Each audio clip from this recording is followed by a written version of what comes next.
Welcome back to the Budget Gamer channel, where we bring you critical and in-depth reviews of just about every indie game we can get our hands on, and today we're going to be taking a look at Daedalus for the Nintendo Switch. And if you are familiar with Greek mythology, that may already be a bit of a spoiler, but if not, the story basically starts us off waking up in a dark room with no idea who we are, where we are, or how we got there. But stumbling upon a name etched in a mysterious lighter, we're thrown into the game's tutorial, where we not only learn about how to control the game, but we learn the backstory, history, and motivations of the main character. More or less, we're playing as a Japanese man whose grandfather had moved to New York in the United States quite a long time ago. His grandfather, being a detective, taught him the ways of critical thinking, which we also learn ourselves in the tutorial. But well into our adult years as the main character, we find out that our grandfather had just been mysteriously and quite suddenly murdered. The realization of who we are, at the very least, draws us back into that room of mystery,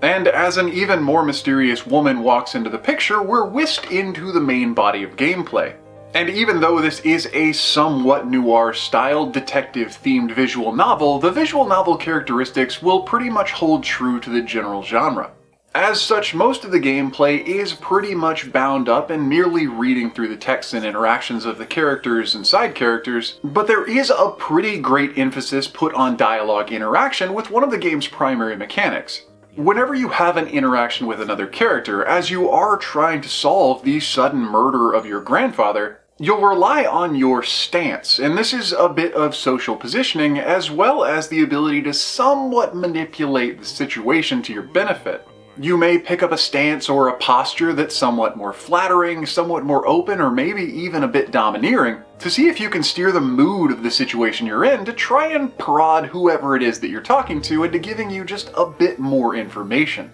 As you play through each of the game's main chapters, though, you'll be trying to gather clues and information to build either character profiles or whatever bodies of evidence you might need to solve the situation that you're in. At the end of each chapter, you'll have to use that body of information to kind of use yourself as a sounding board in order to build or break down the case for or against whatever the possibilities might be. In the game's tutorial, this is merely trying to figure out if there even was a burglary, but later on in the game you may have to dismiss certain subjects from your case, or crawl down some even more dark and twisty paths. Moving on to the visuals and audio, though, there was a lot done to make Daedalus stand out, as you would expect for a $40 price tag. Hand-drawn graphic styles for its main characters and its environments, and the fact that you can explore your scenery in 3D really does a lot to give the game its own personality and pull the functional mechanics away from that really flat point-and-click nature of the game.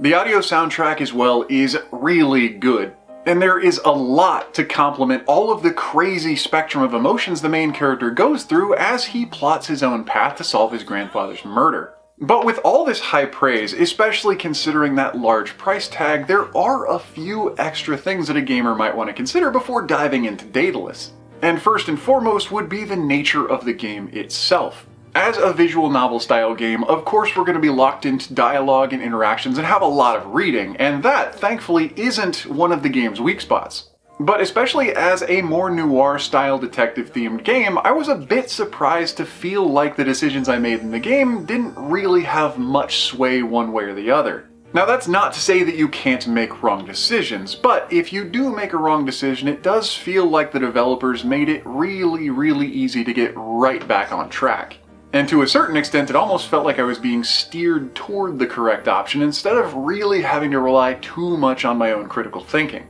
But even then, that might be a good thing, because maybe an issue with the localization made it to where some of the critical questions that you're asked in those end-of-chapter scenarios where you need to close the case, well, they just seem to be a bit vague. And so maybe being steered back toward the correct possibility was actually a boon on behalf of the game's player. Other than that, though, taking a step back from Daedalus and looking at it as a full experience, for a game that's currently on sale for $4 as opposed to its regular $40 price tag, there's really not much I could complain about. It offers between 7 and 9 hours of gameplay, and for anyone who is a real fan of those visual novel style games, it is actually one of the better ones I've played. But before you flame me for all of the amazing ones out there, my experience with visual novel style games is slightly on the lighter side. But that being said, if you are a fan of this genre, especially while it's on sale, it kind of is going to be a must-have. But if you find it later and it's still for sale for $40, I would either encourage you to seriously weigh your options or maybe wait until it goes back on sale again.